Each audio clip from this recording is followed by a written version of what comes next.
오셨습니다. 여기는 교육에 관한 진솔한 이야기가 있는 교육 공간입니다.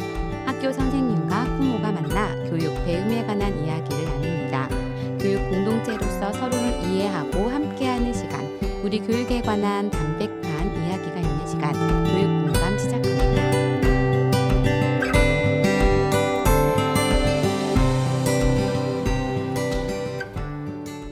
방송 시작에 앞서 제주항공 사고로 인해 소중한 생명을 잃은 분들께 깊은 애도의 마음을 전합니다. 사랑하는 이를 잃고 슬픔에 잠긴 유가족 분들께 진심 어린 위로를 드리며 부상자들의 빠른 회복을 기원합니다. 위즈 칼리파와 찰리푸스 노래 See You Again 듣고 오셨습니다. 교육에 관한 진솔한 이야기가 있는 교육공감 시작합니다. 안녕하세요. 수원 공동체 라디오 DJ 사이다 박은영입니다. 초등학교 교장 선생님, 중학교 교장 선생님, 초등학교, 중학교 학부모가 함께 교육의 현황에 대한 이야기를 합니다. 저와 함께 방송을 함께 해주실 두 분 모셨습니다. 안녕하세요. 네, 안녕하세요. 저는 국내중학교 교장 엄구라입니다. 안녕하세요. 선행초등학교 교장 정혜순 깨비쌤입니다. 네, 반갑습니다. 벌써 이제 저희 또 방송 한 달이 지났는데 어떻게 지내셨는지 근황 좀 들어볼까 봐요. 어떻게 지내셨어요? 우리 구라쌤 어떻게 지내셨어요? 네, 일단 새해 복 많이 받으시고요. 예, 새해 시작한 지 얼마 안 됐지만 좀 지났지만 한 달 전에 계엄 선포 내려지고 그다음에 검찰은 내란죄로 기소가 되고 기소를 하고 그다음에 대형 참사가 이어지고 그래서 어느 해보다도 정말 일상의 평화가 깨진 가슴 아픈 그리고 속상한 그리고 화나는 그런 연말 연초였던 것 같아요. 빨리 일상으로 돌아갈 수 있기를 기원하고 있습니다. 지금. 네, 네. 우리 깨비쌤 어떠세요? 네, 그 비슷한 것 같아요. 워낙 큰 사회적인 파란들이 많아서 그리고 주말마다 여의도랑 광화문 가느라고 좀 힘들고. 근데 그래도 가면 힘을 얻기도 하고 또 새로운 변화를 보기도 하는 즐거움도 있었거든요. 이런 기회를 제공하는구나. 이런 반대적인 것도 있었지만 또 여객기 사고가 있으니까 또 그렇게 할 수도 없는 옴짝달싹할 수 없는 상황.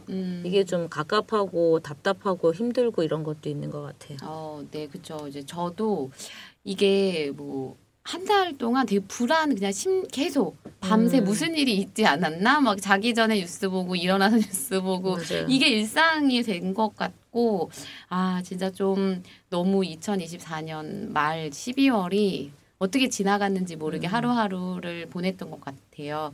그래서 이제 오늘 우리 학교 이야기 본격적으로 해볼 텐데 오늘은 학교 안전에 관한 이야기를 해보려고 합니다. 이제 크고 작은 사건들이 있었던 연말인데요. 우리 학생들이 학교에서 어떻게 안전하게 지내기 위해서 어떤 노력들이 또 이루어지는지 활동들이 있는지 함께 나눠보겠습니다. 네, 이명주가 부른 천개의 바람 듣고 교육 공감 시작합니다. 우리 학교 이야기 오늘의 주제는 학교 안전인데요. 네, 깨비쌤 뭐 초등학교에서의 안전 교육, 안전 이런 것 좀 이야기 시작해 볼까요? 2014년에 세월호가 터지고 참사가 일어나고 경기도 교육청은 특히 이제 제일 앞에 있었던 교육청이기도 해서 학교 안전에 대한 게 엄청 많이 강화됐죠. 네. 그래서 시설이나 예방 점검 뭐 이런 것들이 엄청 강화됐고 그거는 잘 지켜지고 있는 것 같아요. 네. 근데 안전한가 안 한가 보다는 안전을 어떻게 바라보는가 이런 얘기도 전 학교 입장에선 하고 싶거든요. 네. 그러니까 예를 들면 몇 주 전에 우리 이제 여학생 하나가 복도에서 뛰다가 넘어져서 그 벽 모서리 시멘트잖아요. 네. 거기에 다쳐서 귀가 연골이 나가는 되게 심각한 상황이 됐어요. 근데 그래서 그 모서리를 없애야 하나? 근데 학교에 벽 모서리가 없을 수가 없잖아요. 너무 많은 벽 모서리에 그래서 일단 행정실하고 사고가 있긴 했으니까 아이들이 많이 다니는 모서리에 그 유아용 그 이렇게 아이들 모서리 보호대 이런 네네. 것들을 설치를 몇 개를 하자 뭐 이런 얘기는 했지만 학교 그러니까 안전을 예방하고 안전을 철저하게 생각하는 거 하고 위험한 것을 제거하는 거는 좀 다른 문제인 것 같거든요. 그러니까 일부 이제 학교도 그렇고 부모님들도 그렇고 놀이터에서 모래놀이터에서 설봉 같은 데서 열심히 놀다가 그쵸. 떨어졌어요. 그러면 학교 규정으로는 모래를 깔아야 되는 것밖에 없는데 그럼 그거를 제거해야 하나. 많은 학교들이 초등학교에 요새 그네가 없어요. 그렇죠, 그렇죠. 네, 그네가 왜냐하면 그네 사고가 많으니까. 그리고 저 어렸을 때 교장 선생님도 있었지만 그 싱싱이 회전하는 거 있었잖아요. 네. 그거 멀미 나는 거. 그거 있는 학교가 한 개도 없어요. 그게 되게 박진감 넘치는 놀이기구인데 위험하니까. 그래서 위험하니까 제거하기 시작해서 아이들이 놀이터라는데 흥미를 가질 수가 없어요. 그래서 이게 그런 것하고 그래서 최근에는 이제 위험한 놀이터 초등학교에는 그런 도입들을 서울시에서는 되게 많이 했거든요. 그래서 일부러 뭐 통나무 하나 이렇게 걸쳐놓고 위험하게 다니는 거예요. 그러니까 위험하다고 판단이 되면 사람은 안전하려고 하는 기본 욕구가 있어서 위험에 대해서 예방하거나 그 저항하는 방어하는 힘들이 생기거든요. 우리 아이들은 너무 위험한 것들을 어른이 알아서 제거해서 자기 스스로 저거 위험해 내가 지켜야지 이런 감각들이 점점 사라지는 것 같아요. 네. 그래서 그런 걱정도 한편으로 들기도 하고 또 이제 수시로 보기도 하는데 학교는 아무래도 시멘트고 네모고 그래서 특히 초등학생들한테는 위험한 곳이 아니라고 얘기하지 못할 정도로 위험한 것들이 되게 많죠. 네. 그래도 이제 학교급별로 보면 이제 좀 중학교, 고등학교가 이렇게 뭐 이렇게 다니다가 다치는 경우들이 더 많아지는 것 같기는 한데 어쨌든 초등학생들도 이렇게 선생님들 눈에는 별로 안 어려울 거 어른들이 봐도 위험하지 않을 것 같은 장소에서 다치는 경우들이 정말 있는 것 같은데 이거는 뭐 가정에서도 그러거든요. 가정에서도 맞아요. 그런 경우들이 있어요. 그러니까 저는 저희 아이가 실제로 운동장에서 그 이렇게 물 빠져나가는 그 이렇게 세창사 배수로가 있잖아요. 거기에 이제 제가 같이 있었어요. 휴일에서 운동장에 놀고 있는데 막 이렇게 달려오다가 콩 하고 자빠졌는데 그 배수로에 머리가 찢어졌어요. 그래서 내가 보고 그러니까 넘어지는 것도 과격하게 넘어진 게 아니고 그냥 삑 하고 2학년 때인가? 그래서 피가 이렇게 흐르면서 저희도 그냥 일어났는데 얘가 괜찮은 줄 알았는데 피가 튀고 너무 놀란 적이 있었거든요. 그래서 정말 사소하게 다칠 수 있고 학교에서 그 배수로에 이렇게 찢어질 줄 애들 살이 연하니까 그것도 있더라고요. 애들이 연해가지고 그런 사고들이 좀 있는 것 같긴 하더라고요. 근데 말씀하셨던 것 중에 그건 좀 중요한 것 같아요. 그럼 우리가 다 위험한 거 다 제거하는 게 안전한 학교를 만드는 것인가? 이거에 대한 부분은 좀 다른 문제인 것 같아요.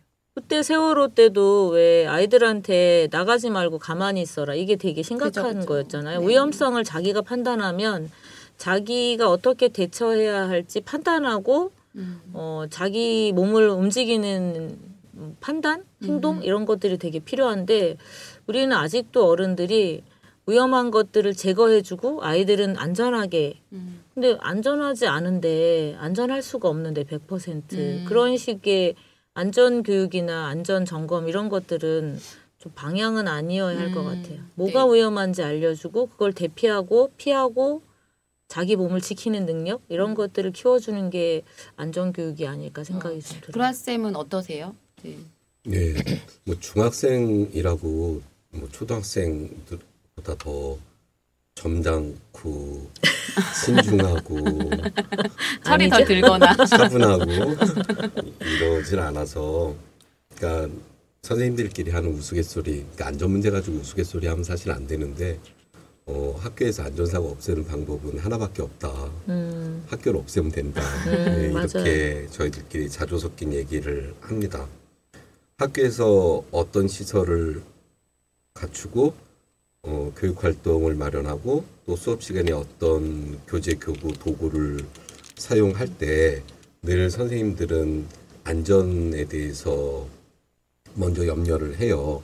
왜냐하면 학생들이 기본적으로 다치면 안 되는 이유가 첫 번째고 두 번째로는 학생들이 다치면 거기에서 발생하는 여러 가지 민원과 교사의 책임 부분이 있거든요. 그러니까 늘 뭘 할 때마다 안전한가라고 하는 것을 따질 수밖에 없는 거고 그러면 이제 깨비 선생님 말씀하신 것처럼 다 없애버리는 거예요. 이건 이래서 안 돼, 저건 저래서 안 돼. 그러면 학생들은 안전하게 성장하고 사회에 나가서도 안전한 생활을 할 수 있을까? 저는 그렇지 않거든요. 무엇이 위험한 거고 어떤 행동을 조심해야 되고 어떤 도구가 어떻게 나에게 위해를 가할 수 있고 뭐 이런 것들을 경험을 통해서 배우고 성장하는 곳이 학교여야 하는데 이를테면 기술 시간에 칼 하나 주는 것도 위험한 거예요. 그쵸. 그런데 사람이 칼을 사용하지 않고 살 수 있나요? 집게를 사용하지 않고 송곳을 사용하지 않고 살 수 있나요? 그것을 배워야 되거든요.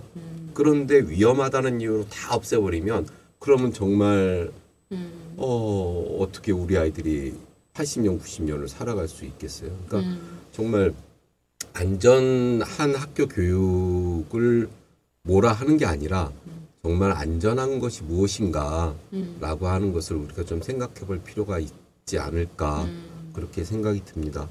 물론 시설의 부주의로 인해서 발생하는 사고들도 있어요. 제가 교장할 때도 학교 시설이 뭔가 부실해서 사고가 난 경우가 있어서 그때는 참 교장으로서 몸둘 바를 모르고 그런 일이 있기도 했는데 대부분의 일들은 그냥 우리 일상 속에 있는 시설과 활동이에요. 거기서 학생들이 아직 완벽하게 자기 몸을 조정하지 못하고 주의하지 못하면서 발생하는 문제들이다 이런 생각이 듭니다. 네, 그러니까 이게 학생들이 이제 몸이 커졌다고 해서 좀 더 나를 보호하는 능력이 저절로 자라지는 않을 것 같긴 해요. 네, 그래서 점점 이제 익숙해지고 이제 자라면 될 때 그건 있는 것 같아요. 큰 애를 봐도 애가 이제 초등학교 때 놀던 몸과 본인의 몸이 바뀌었음에도 불구하고 그 자기 몸을 주체를 못해서 다치는 경우가 보이거든요. 이제 자기 덩치가 더 커졌음에도 불구하고 주의를 안 기울이니까. 근데 그것도 연습을 해야 되는 것 같은데 이제 통계를 보면 체육 시간에 의외로 학생들이 다치는 경우들이 많더라고요. 그래서 이제 체육 시간에 그거는 교육의 활동으로 일어나긴 하지만 학생들이 다치는 경우들도 이제 교과 수업 시간 안에 일어날 때도 있는데 이제 이런 경우는 저희가 또 어떻게 좀 봐야 되나 그렇다고 체육을 또 안 할 수는 없잖아요. 실제로 이제 안전공제에 신청하는 걸 보면 저는 그냥 학교에서 경험적으로 이제 보면은 체육 시간에 제일 많이 다쳐요. 활동을 하니까 그리고 체육 수업이 그냥 단순히 달리기만 하는 게 아니라 지금은 여러 가지 도구를 사용하는 체육 활동들을 하거든요. 그러니까 그 도구에 부딪히거나 그다음에 공에 맞거나 그다음에 축구를 할 때 이제 겹질리거나 뭐 이런 사고들이 거의 뭐 비일비재하게 일어나죠. 근데 아까 말씀드린 대로 그게 위험한 활동이니까 그러면 체육을 안 할 건가? 이거는 아니거든요. 근데 여하튼 체육 시간에 학생들이 좀 많이 다치고 그다음에 점심시간에 많이 다쳐요. 쥐들끼리 놀다가 자기들끼리 하여튼 위험하니까 하지 말라는 얘기를 선생님들은 입에 달고 사는데 학생들 입장에서 위험한 게 재밌나 봐요. 그렇죠. 우리 옛날에 재밌죠. 불량식품이 맛있는 것처럼 아이들 노는데 좀 위험한 활동이 좀 재밌는지 하여튼 하지 말라는 활동들을 그렇게 열심히 하면서 또 다치기도 하고 그래서 체육 시간, 점심 시간, 쉬는 시간 이때 학생들이 안전사고가 제일 많이 나는 것 같습니다. 네. 이 신기한 거는 제가 이제 선행초 개교하고 처음에 근무할 때 아이들이 초등학교 아이들은 전력 질주가 본능이 가까운 것 같아요. 속도. 그 속도에서 느끼는 쾌감이 있어서. 근데 중간놀이 시간에 또 기니까 저희 30분이거든요. 그러면 건물이 H자 모양으로 거기를 뱅글뱅글 그렇게 뛰는데 제가 전에 근무할 때는 안전사고가 엄청 많았어요. 부딪혀서 이 부러지는 거. 그다음에 벤치가 그 등나무 벤치가 있는데 그걸 앞으로 달리다가 넘어져서 머리 깨지는 거. 그다음에 애들끼리 부딪혀서 머리 찢는 거. 그래서 사고가 너무 자주 일어나서 보건실이 중간놀이 끝나면 너무 넘치는 거예요. 근데 이제 밖에 있다가 다시 선행에 왔을 때는 신기하게 아이들이 그렇게 전력 질주하는데 부딪히지 않아요. 그래서 그리고 축구공이 이제 그때는 운동장에서 5학년하고 특히 6학년이 축구를 네가 하네 내가 하네 그래서 요일을 정해주고 이랬는데 요새는 축구공이 운동장에서 7개가 돌아다닐 때도 있어요. 심하면. 근데 한 번도 축구공에 맞거나 다툼이 없더라고요. 그러니까 이게 아이들이 어떤 공동체 문화 그다음에 보는 시야 그러니까 나와 내 친구만 보는 게 아니라 다른 뛰는 사람들을 보기 시작하는 어떤 문화나 이런 게 되면 보면서 뛰더라고요. 그래서 제가 오고는 그 뒤로는 예전처럼 이렇게 입 부러지는 거, 그다음에 벤치를 못해서 못 봐서 막 거꾸러지는 거, 그다음에 모서리 끝날 때 둘이 부딪히는 거 이런 모습은 못 봤어요. 네. 그러니까 이게 어떤 학교 문화, 이런 공동체 문화 이런 것도 도움이 좀 아이들의 안전 감각에 도움이 되는 것 같아요. 네, 그 관련해 가지고 이제 그런 부딪힘 사고가 엄청 많으니까 그 사이에 학생들이 놀 수 있는 뭐 전래놀이판이든 쉬는 시간에 아무것도 못하니까 잡기놀이만 하는 애들이 많았거든요. 그렇죠. 그래서 꾸준히 계속 선행초는 전래놀이를 계속 알려주고 그 친구들이 그 앞에 놀이판을 계속 활용하도록 쉬는 시간을 또 중간놀이 시간이 있다 보니까 학생들이 또 약간 그때 엄청 흥분하는 경향도 있는데 그런 걸 좀 활용하게 되는 것 같긴 해요.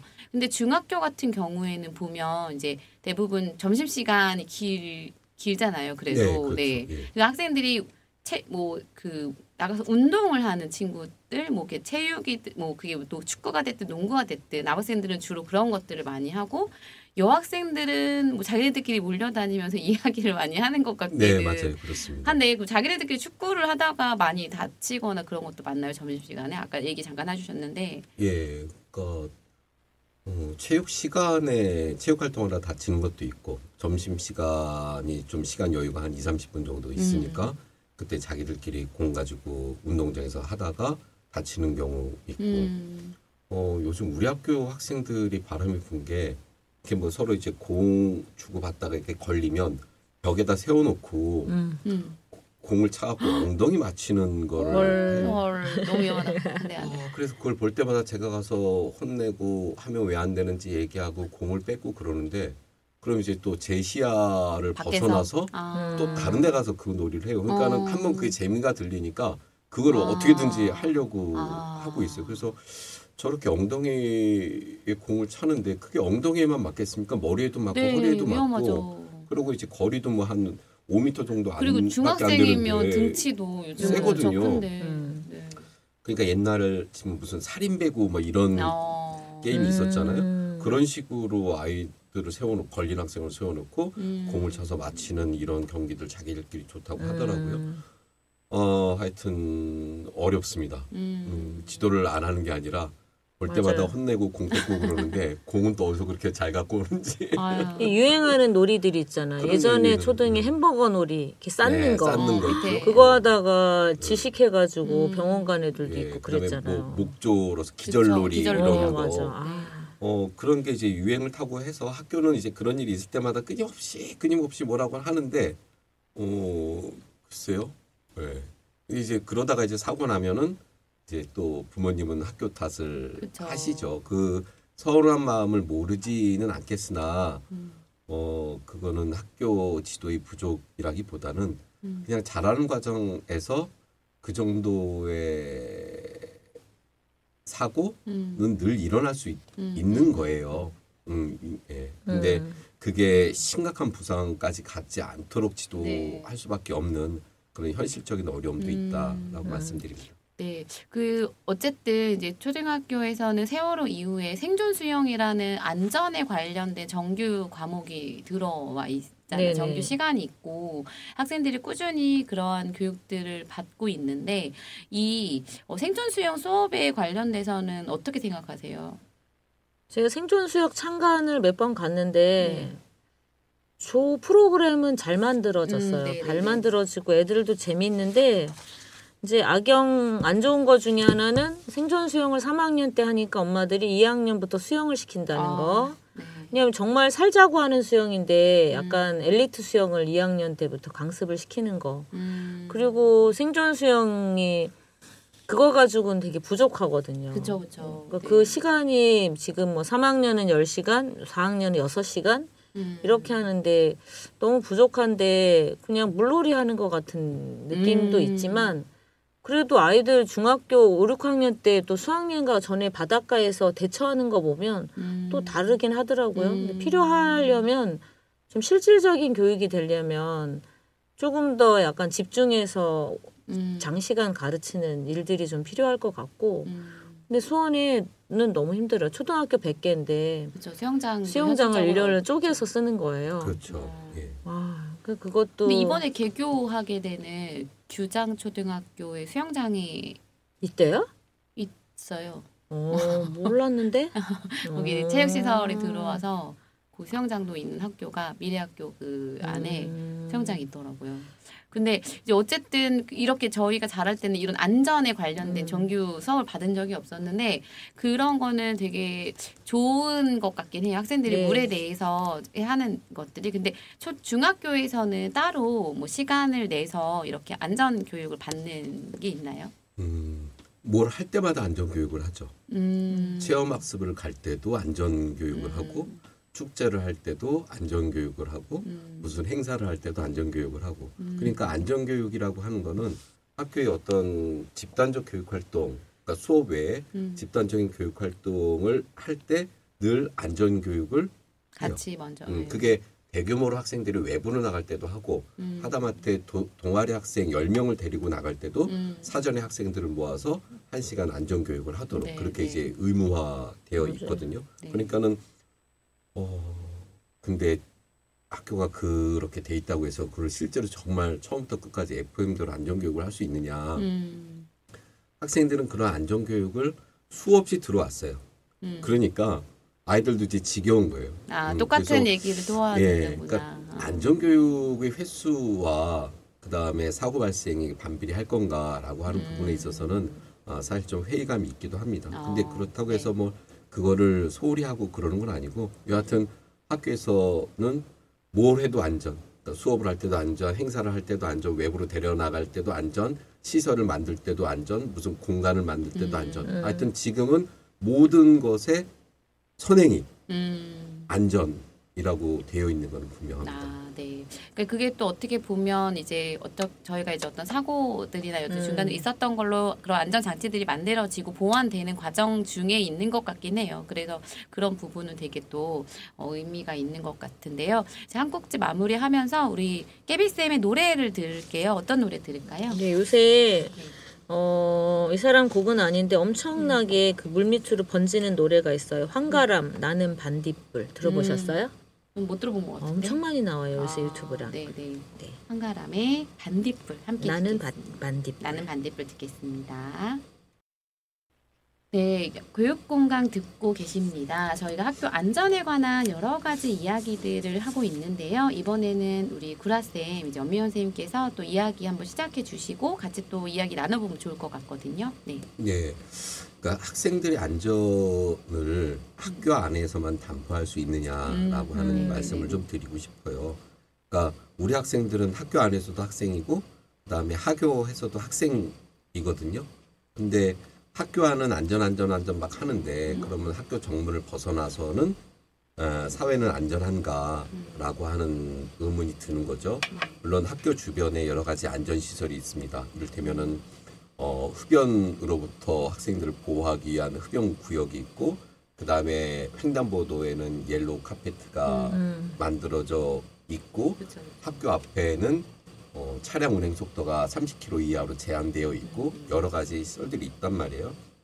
그래서 사회가 같이 노력해 주는 것은 고마운데 저는 퀵보드 문제를 진짜 얘기를 하고 싶어요. 킥보드요. 네네네. 퀵보드는 업체가 장사하는 거거든요. 네. 지자체가 허가를 내주는 거예요.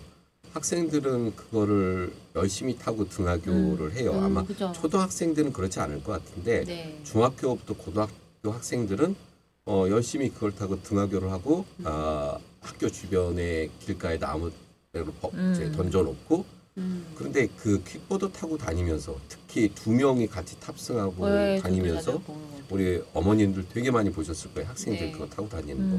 그것 때문에 사고가 진짜 많이 나거든요. 맞아요. 근데 그 킥보드는 지자체가 허가해주고 업체가 장사하려고 갖다 놓은 거예요. 골목골목에다가. 그런데 그거에 대한 후속 작업과 안전 지도와 교육은 학교가 하고 있어요. 진짜 킥보드 관련해서 사고도 많이 나고 그것 때문에 학생들 안전교육하라고 하는 가정통신문, 학생 대상 직접 교육 1년에 한 5번을 할 겁니다. 그거는 지자체와 업체가 벌려놓은 일인데 왜 그거를 학교에서 뒷수습을 하고 안전교육은 학교의 책임으로 떠넘기는가. 학생들이 미성년자, 그러니까 학생인 미성년자인 학생들이 그걸 사용할 때 보다 엄격하게 규제를 하고 책임 소재를 물어야 되거든요.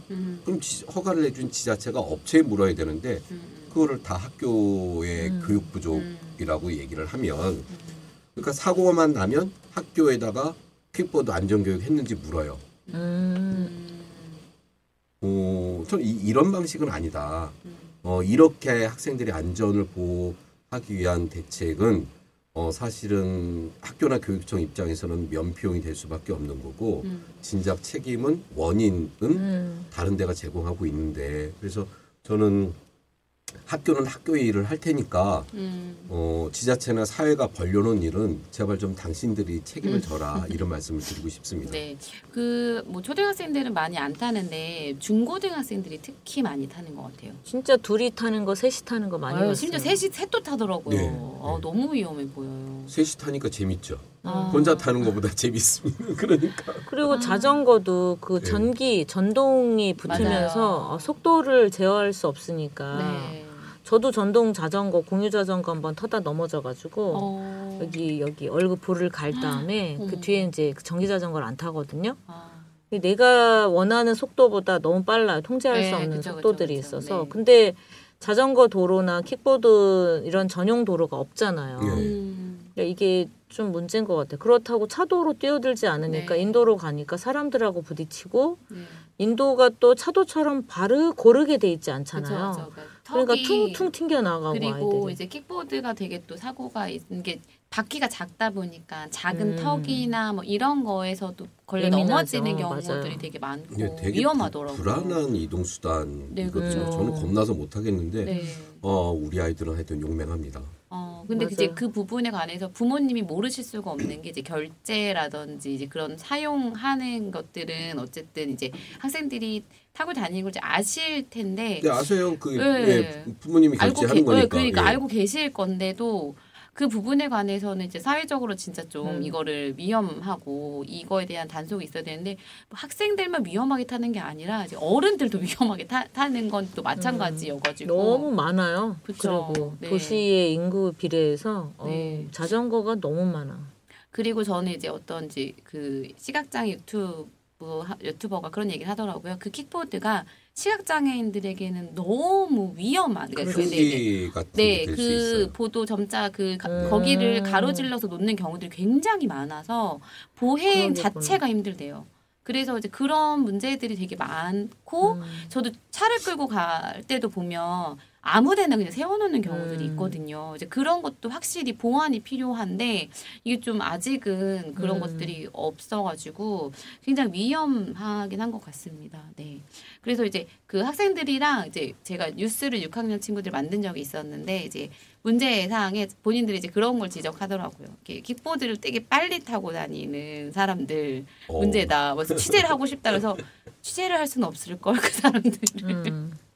그랬는데 어쨌든 그런 부분에 관한 것들도 필요는 할 것 같네요. 학교 안에서 청소년들의 안전이 학교만의 문제는 아니니까 네, 사회적으로도 그거에 관련돼서는 논의를 얼른 좀 시작하고 그거에 관해서 이야기할 필요는 있는 것 같습니다. 네.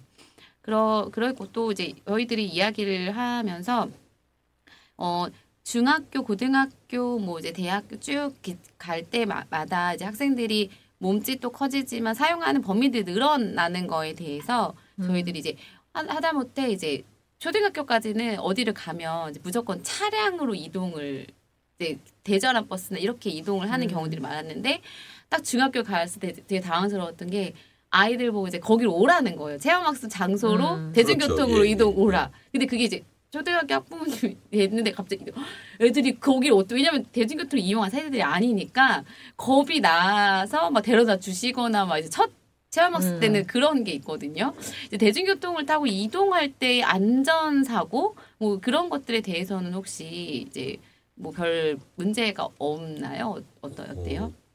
대중교통 없이 사람이 살 수는 없을 테니까 네. 대중교통은 언젠가는 이용할 줄 알아야 되고 그러니까 중학교는 우리 뭐 이렇게 하루 현장 체험학습 할 때 일일 체험학습. 예, 그때 이제 대중교통으로 우리는 가고 있는데요. 물론 대중교통이 어려운 데는 버스를 대절하는데 네.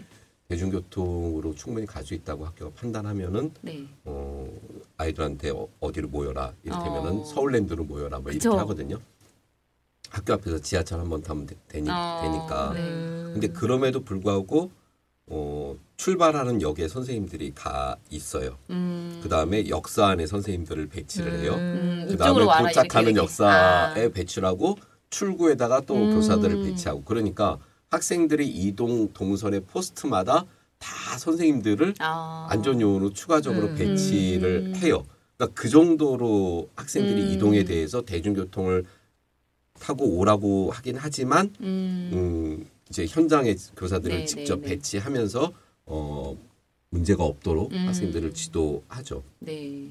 저도 이제 서울랜드 우리 학생들이 1년에 한 번씩 서울랜드 가서 네. 이렇게 놀고 그러는데 그러면 이제 3번역 앞에서 이렇게 서 있어요. 그러면 학생들이 지나가면서 다 저한테 막 인사를 해요. 그럼 이제 지나가는 시민들은 왜 저렇게 애들이 꾸벅꾸벅 인사를 어디 대장인가? 네, 그런 일도 있고 하는데 하여튼 학교는 그런 정도의 조치들을 하고 있습니다. 네, 그러니까 이게 아까 전에 교장 선생님, 꾀비 선생님 얘기하신 거랑도 비슷한데 엄마들이 너무 많이 아이들을 과보하면서 어디를 간다 그러면 데려다 주는 이게 굉장히 익숙하다 보니까 근데 얘기하신 것처럼 언제까지 데려다 줄 수 없기 때문에 학생 스스로 대중교통을 이용하는 방법들에 대해서 이제 엄마들도 얘기해주고 이제 훈련할 필요는 있다. 그리고 안전하게 활용하는 거에 대한 것들은 좀 필요하겠다라는 생각이 듭니다.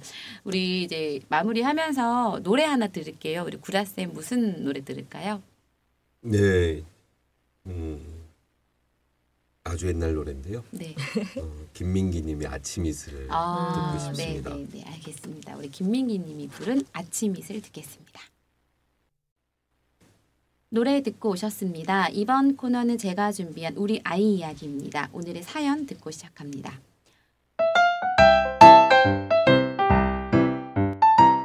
중학생이 된 아들이 친구들과 타겠다면서 픽시라는 자전거를 사달라고 하더라고요. 찾아보니 비싼 가격도 가격이지만 브레이크가 없는 자전거였습니다. 선수들이나 묘기 자전거 이런 것들이 위해 만들어졌는데 중학교 아이들 사이에서는 유행이 된 것 같습니다. 헬멧도 써야 할 것 같고 너무 위험한 것 같은데 그건 싫다면서 다른 아이들이 많이 타고 있으니 자신도 사고 싶다라는 이야기를 하고 있습니다. 어떻게 해야 할까요?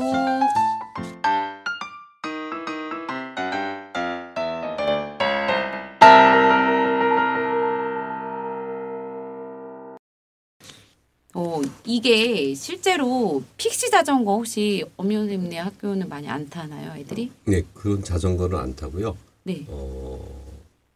등하교 할 때는 안 타고요. 네.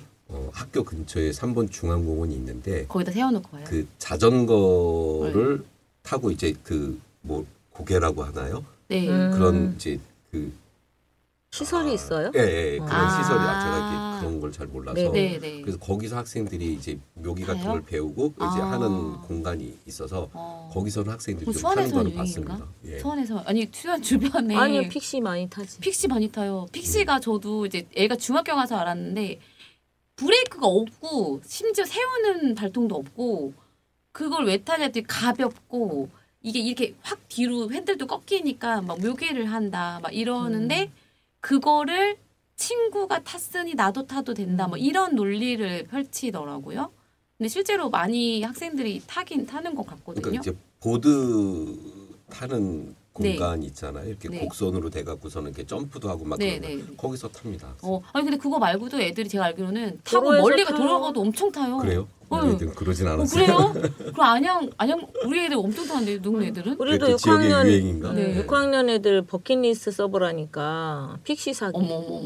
너무 많은 거예요. 픽시가 얼마나 200-300 하지 않아요? 그러니까 뭐 싼 거는 뭐 100단위도 있는데 근데 되게 웃긴 게 유튜브에 픽시 자전거를 이제 엄마 저 같은 사람들도 많잖아요. 들어본 적이 없는 자전거고 브레이크가 없다니 들어본 적이 없는데 픽시 자전거를 유튜브에 치면 가장 먼저 검색이 되는 게 픽시 자전거를 사주면 안 되는 이유가 먼저 떠요. 근데 이제 그게 이제 그 만들어진 목적 자체가 이제 그렇게 이제 도로가 자전거 도로로 안전한 데서 빠른 스피드를 즐기기 위해서 타는 건데 학생들이 도로에서 타는 게 문제가 되거든요. 그래서 이제 몰려다니면서 많이 타더라고요. 위험하긴 한데. 근데 이게 큰 아이들이 이제 초등학교가 더 문제인 것 같아요. 이 중학교 1학년, 6학년까지 이제 픽시가 로망이에요. 6학년 아이들이.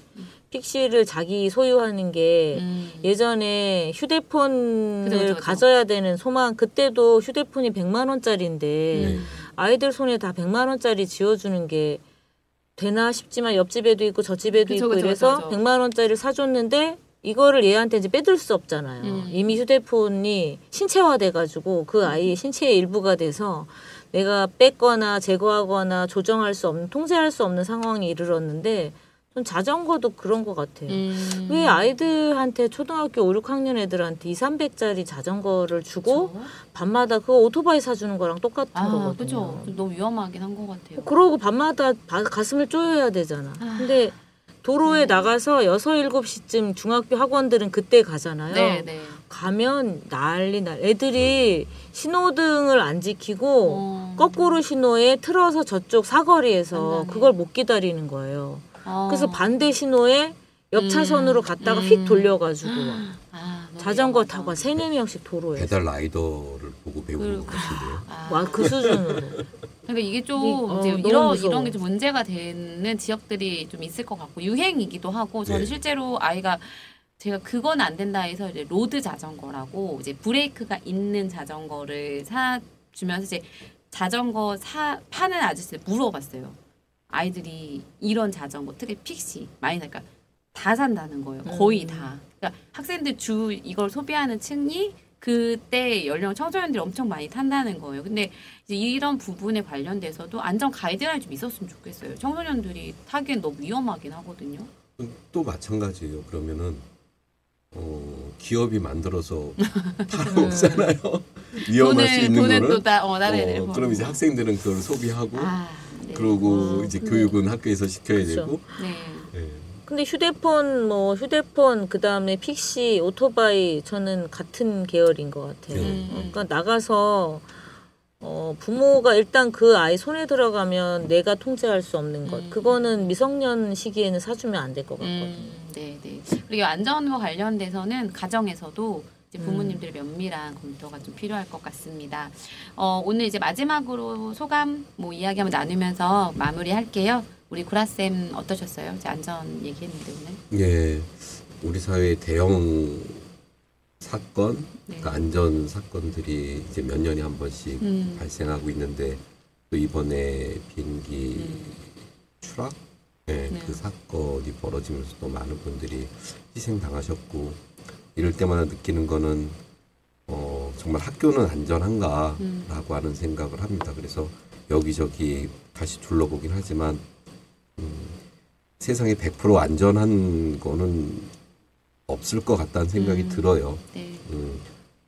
대형 사고를 최소화하는 거, 그다음에 사고 발생의 횟수, 빈도를 줄이는 거, 그다음에 강도를 약화시키는 거, 이것이 우리가 할 수 있는 가장 큰 최선의 일이 아닌가 생각이 들고 또 잘하면서 소소하게 다치고 그 다치는 걸 통해서 조심해야 되는 것을 배우는 게 또 우리 학생들이어야 하거든요. 그러니까 부모님도 진짜 금지옥역 같은 우리 자식이긴 하지만